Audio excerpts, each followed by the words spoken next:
Hey guys, it's David with The Verge. I'm here with the Canon Powershot S100. That's the upgrade to the S90 and the S95, two pocket cameras that have been out for a couple of years now, but are still some of the best point-and-shoot cameras you can buy. It's about the same as the S90 and the S95. It has a little bit better finish and removed some buttons and moved others around, but pretty much it's the same. It did add a nice little grip bar on the front, which makes it easier to hold the camera. It's also got a wider lens. It goes out to 24 millimeters instead of 28, which makes it easier to get a lot in the photo. And it's got a longer zoom. It goes from the S95's 3.8x to a 5x zoom, so you can get wider and closer. It also has a GPS, which is cool. You can geotag your photos, and then in an app like iPhoto or Picasa, actually see a map of where you were when you shot all of your photos. There's a dedicated video button, so any mode you're in or any menu, wherever you are, you just hit one button and you can start recording video. You can shoot at 1080p, but you can only shoot it at 24 frames per second. The S100 can now do 720p at 30 frames per second. The camera's also just much faster. It has a new processor, so everything it does is just a little bit faster, whether you're flipping through photos or taking a bunch at a time. It just handles everything quicker. Generally, though, it's pretty much the same camera. It's got that same great ring around the front that you can use to change aperture or zoom in and out.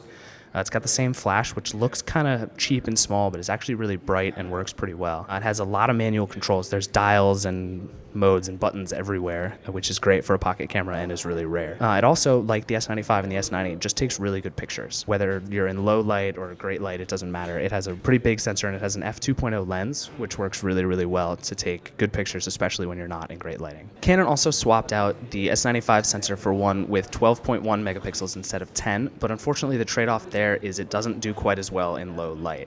It still does well, but not quite as well as the S95, which is the best point-and-shoot camera we've used in bad lighting. It also tends to oversaturate colors in photos, so sky blue looks a little bluer than it actually should. Overall, the S100 is a really great camera, but unfortunately the S95 still takes slightly better pictures. The S100 has a longer zoom, it has GPS, it has better video since it shoots 1080p, but for pure still images, the S95 is still the best point-and-shoot we've ever seen. And you can find it for a little bit cheaper. It's $399 right now on sale, but that's likely to go down now that the $429 S100 is on the market.